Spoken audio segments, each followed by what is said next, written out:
You don't even have it in your possession? Oh no, yeah, I'm gonna need that back. I'm gonna need that back. You ain't just gonna re-gift that to your mama and call it a day. Not with $800.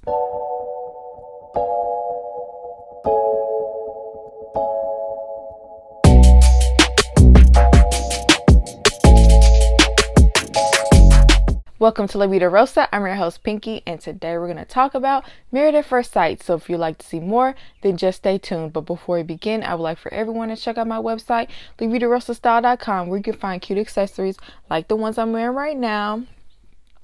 And if you like my hair, the link to it is down below. Like, comment, and subscribe. And without further ado, let's get into this video. Y'all, I just want y'all to know that I was like this close to not even recording this review. Like, watching this show at this point is such a chore. I used to actually enjoy watching Married at First Sight. Like, even when the show would get on my nerves, even times where I'm like, okay, this didn't have to be 2 hours. Like, I still overall enjoyed this show. But this season is so draining. I'm so glad they did not feature Paige or Chris this episode, but the couples they have left are still so poorly matched. It's hard to see them try to work this out when they don't need to be together in the first place because they were a terrible match to begin with, or two, they just were not ready to be married. Therefore, they're not trying to compromise, or they're being a little bit too picky. So when the person does something they don't like, they just add that to the list of why they don't like them, instead of trying to actually see if this person could actually be a good match for you. Just because I physically am not attracted, it's hard for me to have the same rant every week with the same passion every week. We talking about the same thing every week. Like, no one is progressing. I feel like the same things that they were saying at the honeymoon, I feel like they're saying the same thing now. Like, it's not, there's no understanding being had. It's just stubborn people that don't want to compromise half the time. Like, I can't. With that being said, I really hope this is a quick review because everything doesn't need to be touched on. It's just annoying to me just to talk about half of this stuff. So I'm going to begin with Claire and Ryan. This is the episode where the couples introduce their spouse to their, childhood, and this is where they're supposed to get a better understanding of their significant other. And now that I think about it, how come Ryan didn't meet up with his family? How come we didn't see nothing about Ryan? Because I'm gonna need to see. I want to talk to his parents.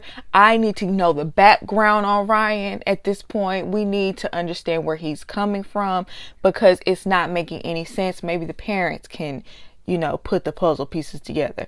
I think at least Clara deserved to talk to them, because she's the one not being served in this relationship for the most part. That was weird, because this episode, we got to see all about Clara. They went to her house. Ryan got to speak with her mom, and her mom and Ryan are really on the same page. Like, if her mom was like Clara's age, I feel like they would be the perfect match. And I feel like the mama feels the same way too, low key, because she really pushing for them to be together. When Claire was growing up, her mom was very strict. She wouldn't allow her to listen to secular music, and she wasn't allowed to have like a MySpace page. He did say he grew up a needy and sensitive kid. Her mom agrees with him that children should be raised in church. And she also says she didn't even feel that way until she had Clara. So that put in Ryan's mind, well, Clara will be the same way. No, Clara has her mindset that she doesn't want to raise her kids in church. She don't even want to be in church. So I think that's a little bit different. I think the mom didn't have a direction, and then when she had her baby, that made her want to start going to church, whereas Clara is against it. So I don't know why he got that. Why would that make you think that? The mom made him think that. Then they met with Dr. Pepper. She asked them, did they discuss you know, the different questions they have for each other. And I'm like, well, did you really discuss it? Because they claim they discussed it, and it's like, no, y'all just brought it up and glossed over any disagreements you may have had. Y'all never actually talk about your disagreements. You just say them and just act like the other person didn't say them. She revealed that during this process, she wanted someone that didn't want to be intimate right away, because in the past, when she was intimate right away, it didn't work. And she was like, be careful what you wish for. Well, girl, if you asked for it, if that's what you said you wanted, like, I mean, they gave it to you. Like, that's what you said. Then Dr. Pepper asked, like, would you do it if he wanted to do it? She was like, oh, I mean, duh, of course. Dr. Pepper doesn't understand the holdup because they seem to have made progress in comparison to other couples. Like, other couples, you know, haven't had this much of an emotional connection and have consummated their marriage. So what is holding you up? He doesn't want to say, I love you so often that it loses its meaning. And she was just like, basically, that's not how it works necessarily. Dr. Pepper says she always tells her husband that she loves him and her children that she loves him. If you mean it, if you show it, if you put action behind it, then it will mean something. Yeah, of course, something won't mean nothing if you treat me like you don't love me, but you constantly say I love you. I will put him on blast. Does Dr. Pepper know? Does she really know the circumstances? Like, does she know that Clara is giving and not receiving? Because I feel like she would have put his feet a little bit more to that fire. Like, she did a little bit, but I don't think she knows the full scope of the situation. And I would have put him on blast. So Clara, at this point, she really seems like she's really getting fed up. Ryan is still in La La Land. He's still not getting it. And I feel like it's because Clara is not really laying it all out there. And she's like giving and not receiving. And girl, half of this is your fault. I'm just gonna have to put half of it on you. Seriously. Let's talk about Jacob and Haley. Let's get them out the way. Because if Awkward was a couple, why are we trying this again? Like, what are we doing again? They are annoying. I guess they showed their childhood through photos.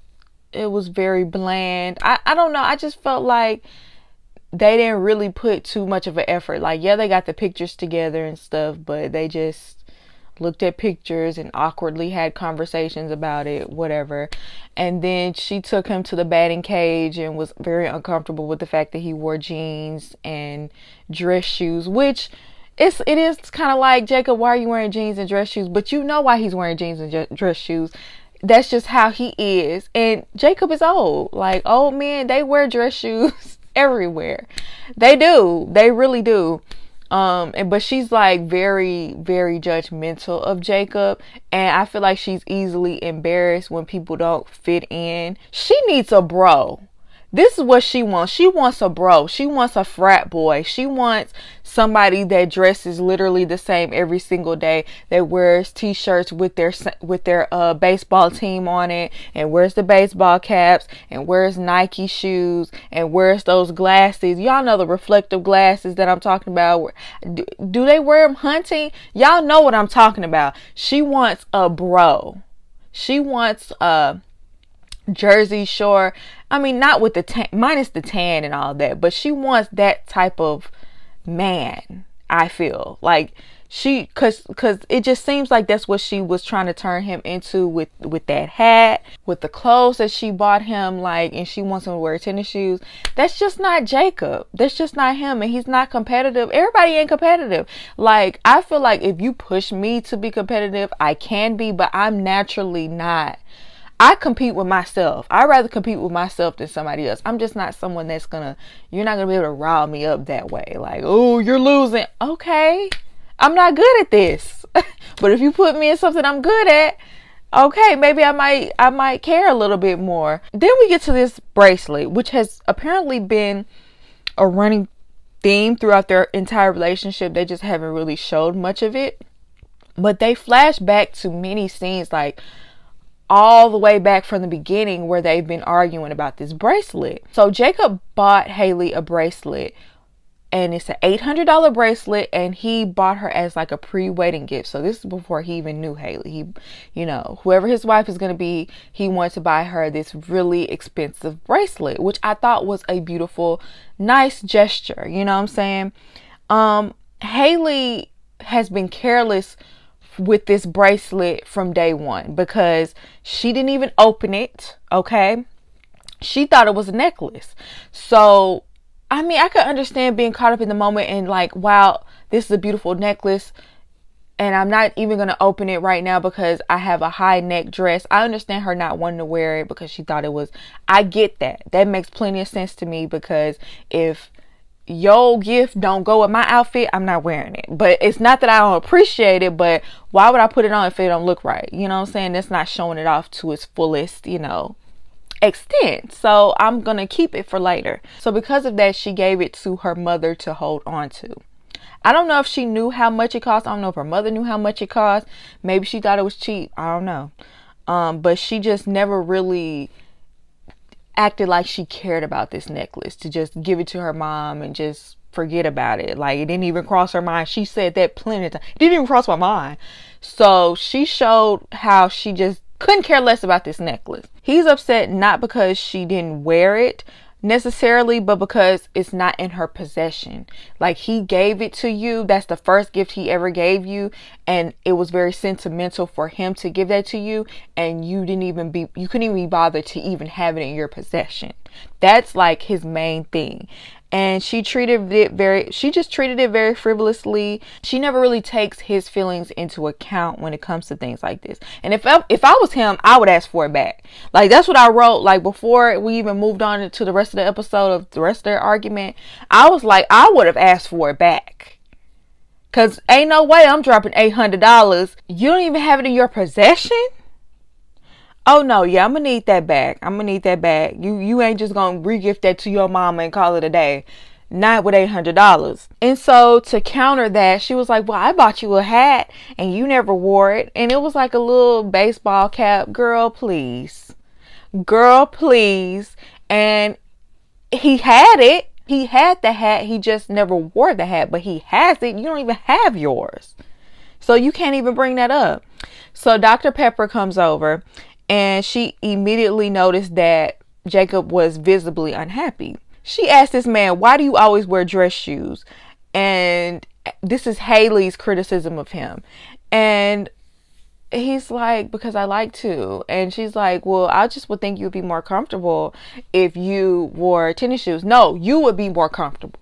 It makes you uncomfortable that he is so comfortable in his own skin that he doesn't have to fit into what you think looks good. Because Haley, let's not act like you a fashionista, baby. And the way she was looking, are you holding something back? We can see it through your eyes. It comes out through your eyes. When you're mad, just be mad. Let it be known that you're mad, because the way she be staring creeps me out. It be scaring me low key, because she be looking like,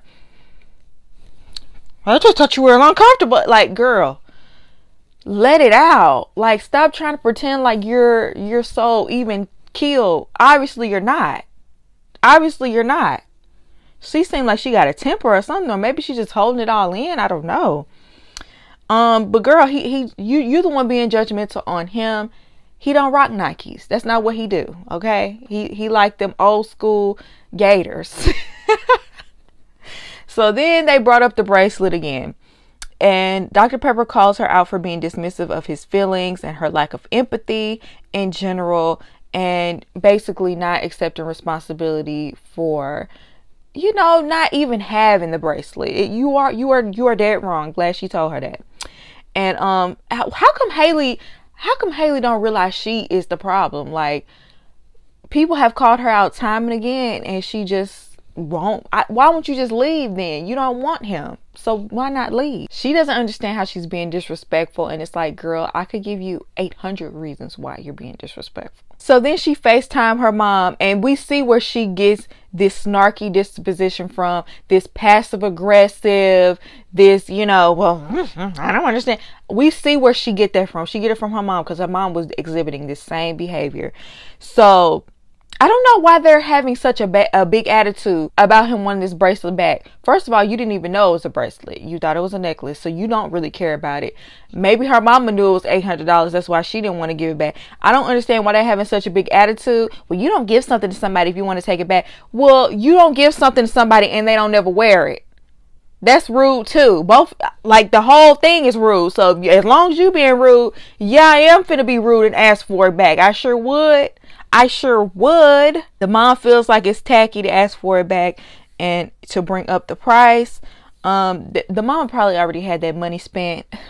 Cause why are you so mad? It ain't your bracelet. And then she was really mad because when she walked in the room, she saw that he had placed the hat that she gave him on the dresser. Girl, you didn't care nothing about that hat. Stop it. They both work my nerves, but especially Haley. All right, let's move on to Brianna and Vincent. So she brings Vincent to a dance studio so he can see her tap dance. She gave her dream of dancing because she wanted to make that shmoney. And it seemed like she's making that much money. I'm not mad at her for becoming an engineer, girl. I think you did the right thing, because you could still do your dance stuff on the side. I love the fact that she had this conversation with Vincent about colorism and how she felt ugly because she was dark skinned, and it was a light skin versus dark skin thing back then, and still to this day. Let me not just say that was back then. It's still like that. Dark skinned women really get the short end of the stick, not just from outside of our community but inside of our community, and it's trash, and we have to do what we can to change that. And the first step is to address it and stop being in denial about it. It exists. Colorism exists. Dark-skinned women get treated the worst. This is like a real thing that happens in our community, and it's not just the Black community that goes through this. All communities of color deal with colorism, period. And I just felt so bad listening to her story. I had so much compassion for her because you could tell that it really did affect her. She looked like she was even getting emotional talking about it. I know that was a hard thing to even admit or to say on camera, let alone to her husband, but he was very comforting, so that was nice. She said that she finally felt beautiful at 16, y'all. It took her all the way to 16 to feel beautiful. And she said that dance helped out with that. It helped to give her confidence. You know what I'm saying? And yeah, like I said, Vincent was very supportive and he sees her as strong. So she did tell him that she wants children, but a long time from now. And he felt a way about that long time from now.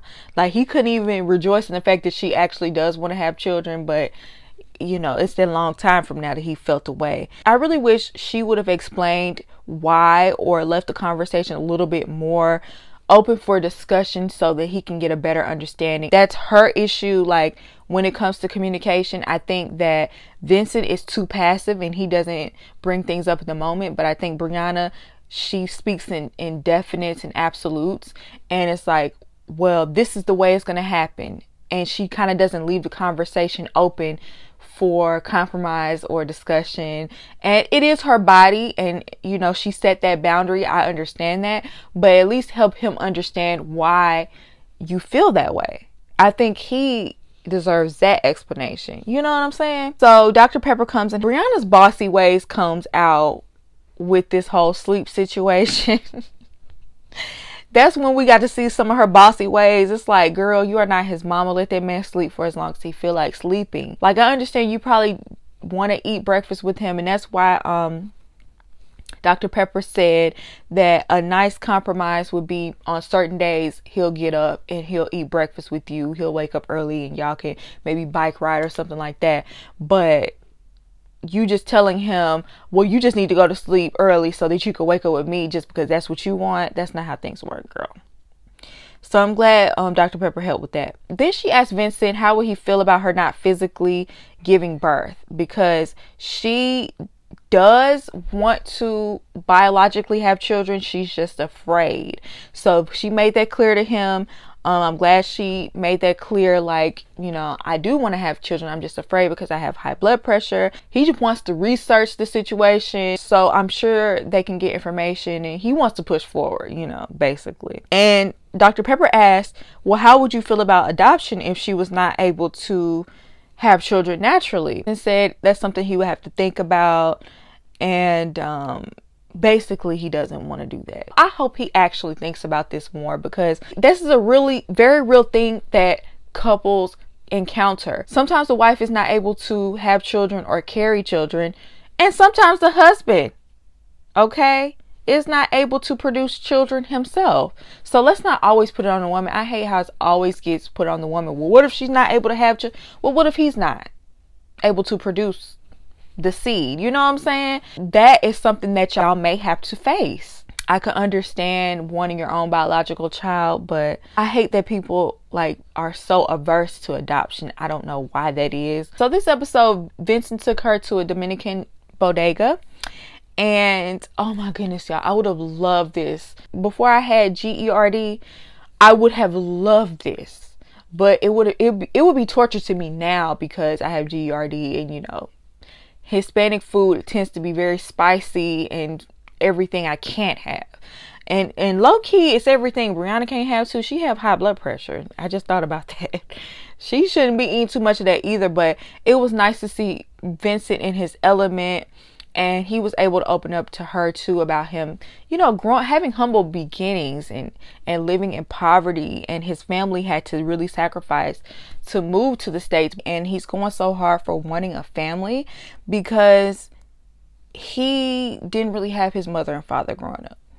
And he always felt alone, and he always felt like he missed out on that love from his parents. So that's why he's going so hard for having children. I'm glad he said that, because that's making more sense why he's going so hard for that, because he already has in his mind, he knows how many kids he wants. 3 kids. Like he this is what he wants. You know what I'm saying? This has been, I'm sure, a driving force in his life for him to want to succeed. He wants to provide a better life than he had, and I completely understand that. I really want them to make it, y'all. Like, I know they might have their communication issues, but they're the one couple this season that I'm like, I really feel like they can make it. Like, even if they weren't on a season with all these like awful, terrible matches, I would still want them to work because I could see it working. You know what I'm saying? Like, I don't feel like their obstacles are too great for them to overcome. And so I'm really, really, truly rooting for them. I've been rooting for them since the beginning. I just really want them to get the help they need so that they can move forward. You know what I'm saying? I feel like they'll need some help, but they can do it. Let's move on to Eric and Virginia. We're at Eric's childhood home, and he's showing her all these pictures with his old nose. And I'm like, yeah, I wonder, did he tell her beforehand that he had a nose job? I hate when he brings up his family versus her family, because he always sounds very condescending. Even though he grew up in a better environment and a more stable home, I don't like the way he just sounds like so condescending. You know, I grew up better than she did. I probably could never understand, you know, how she grew up. It's just like, okay, you don't have to say it like that, sir. It's just another way for him to feel superior to her and feel like his way is superior to hers because, you know, I had this superior childhood, so I know more than she does. The same way he feels like, well, I've been married before, so I know more. It's like, that don't mean nothing. Your family still could have been dysfunctional, even though it looked perfect on the outside. So don't use that to your advantage to give yourself the one up. And that's just how it feels. He kept talking about how much he cherished his family, and this made her emotional because she feels like she tries to stay in contact with his mother and his brother's wife, and he hasn't really tried to make an effort to reach out to her side of the family, and she felt like, you know, that he should. And he was making excuses, but she wants to see action. So he did FaceTime her dad. The dad didn't feel like he owed him any explanation for like not contacting him sooner. I could see how Virginia could feel away, but I could also see where the dad's coming from. Like, y'all really need to be figuring out whether y'all even want to be together before we get attached to you. You know what I'm saying? He also expresses regret over her childhood. So at least the dad is a little apologetic for how she grew up. So she meets up with sister-in-law, and she told her that they had been arguing, and she was just excited that they hadn't argued for 3 days. Child, like this, they're too dysfunctional for me. The sister said that Eric and his brother are just not good at expressing their feelings. Then they get into the fact that she doesn't consider him number one in her life. She considers her friends number one in her life. And like, when you're married, no, your husband has to be number one. Like, that's why when Virginia says stuff like that, that shows me she wasn't ready to get married. She didn't understand what all comes with marriage. Yes, you do set your own rules, but your husband should definitely be number one, and vice versa. You should be number one in his life. How would you feel if he put another woman before you? That is not how marriage works.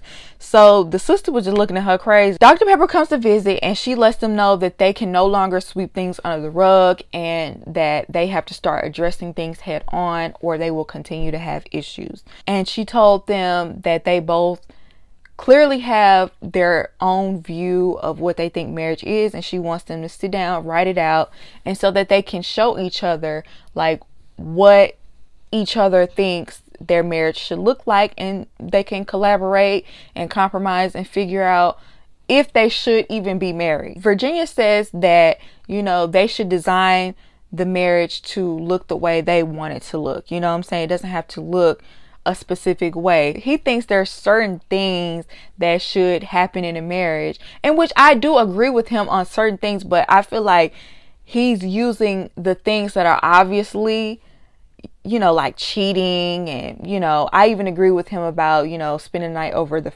guy friend's house. Like, you shouldn't be doing that.